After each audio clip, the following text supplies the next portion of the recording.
Okay,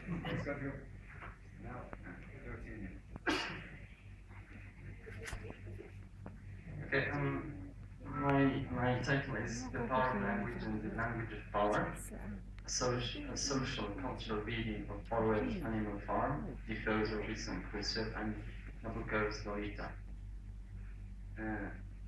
So I'm not going to dwell on the theoretical part because much of my friend has talked about the interconnection between these components, culture, language, and society.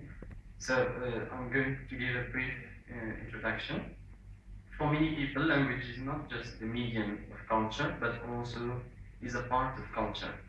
It is quite common for immigrants, for example, to a new country to retain their old customs and to speak their first language and meet other immigrants. Even if all present, or even if they are comfortable with their new language in the foreign country. This occurs because the immigrants are eager to preserve their own heritage, which includes not only customs and traditions, but also the language. The connection between language and culture is that they are both passed down or handed down from generation to generation. For example, you understand a culture by learning its language. You can also understand a language by learning its culture or the culture.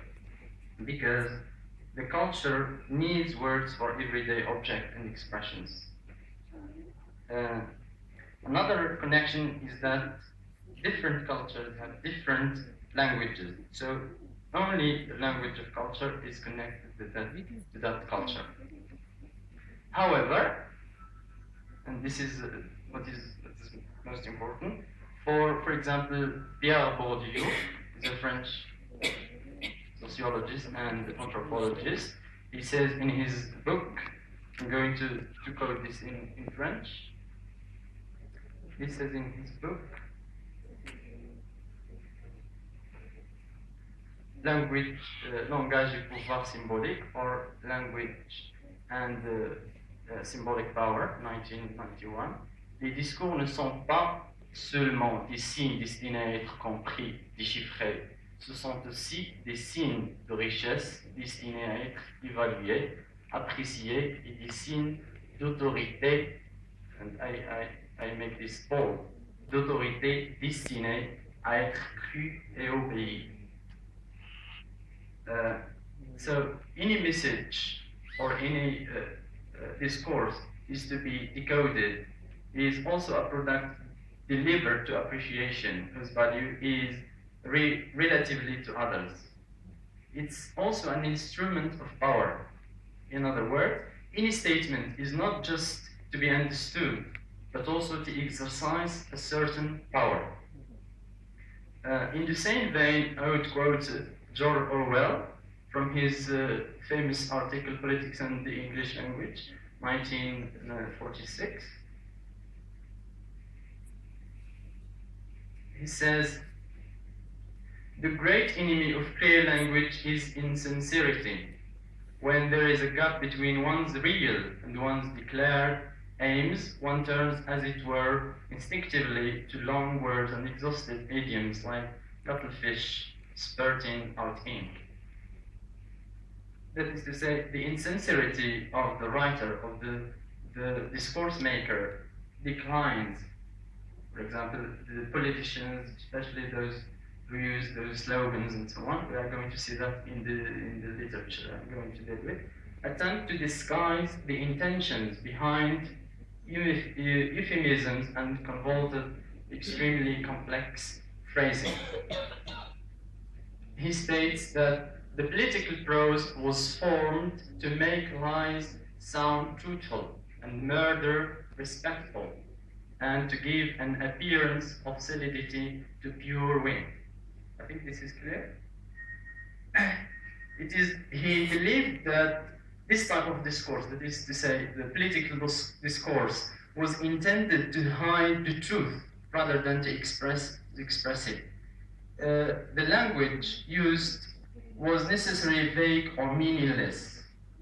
Orwell criticizes bad writing in this article, bad writing, or those who write badly, or bad writing habits which spread by imitation. He argues that writers must rid themselves of the habits and think more clearly about what they say, because thinking clearly, for him, I quote, is necessarily a step toward political regeneration. I'm going to go straight forward to the literature. Animal Farm, Animal Farm is, just to make a quick synopsis for those who haven't read the novel, it's about farm animals which decided to revolt or to make a revolution against Mr. Jones. Mr. Jones is the farm owner and rule themselves by themselves. After the successful revolution, the pigs have dominated, and the pigs, we have Snowball, Napoleon, and Squealer, adopt an actual philosophy which they call animalism. Animalism, this is the philosophy the pigs adopted to manipulate and to dominate the farm. This philosophy basically bases on 7 commandments. They call them 7 commandments. I'm just going to give the brief idea of this, that all animals are equal. The general idea of these commandments is that all animals are equal. But later, Napoleon and Squealer, who are the dominant characters in the novel, indulge in the vices of humans. They start to adopt a style of life that is similar to that of a human being. For example, drinking alcohol, sleeping in beds, trading, and so on. Squealer is employed in this moment to alter and to change the language, the discourse they use. Okay, so he's going to change, if we call him he, he's going to change the 7 commandments. And we are going to see how he has changed this.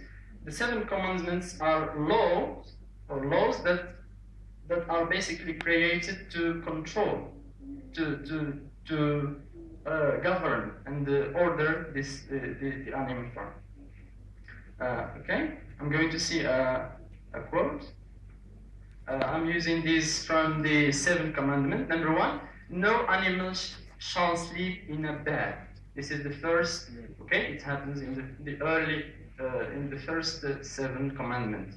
But later, Squealer changed it to be, no animal shall sleep in a bed with sheets. Okay, the first again, no animal shall drink alcohol. Later it changed to be, no animal shall drink alcohol to excess. Another one, no animal shall kill any other animal. It has changed to be, no animal shall kill any other animal without cause. Okay? We notice here how language is used or changed to maintain the interests of those in power, or are the pigs in this allegorical novel. I'm going to show you another instance. We have 4 legs good, 2 legs bad. 2 legs here referring to humans. Okay, this is in chapter 3, and later by the end of the novel, this becomes 4 legs good, 2 legs better. Okay, I'm going to read a commentary about this. This is the ultimate example of the pig's systematic abuse of logic and language to control their underlings, their minor citizens. Although the first clause implies, the first clause meaning 4 legs good, 2 legs bad, implies that all animals are equal to one another. It does not state this claim overtly. There can be different degrees of equalness here. The core ideal of Animal Farm and inhumanation gradually became corrupted. The revision of the original phrase, the revision points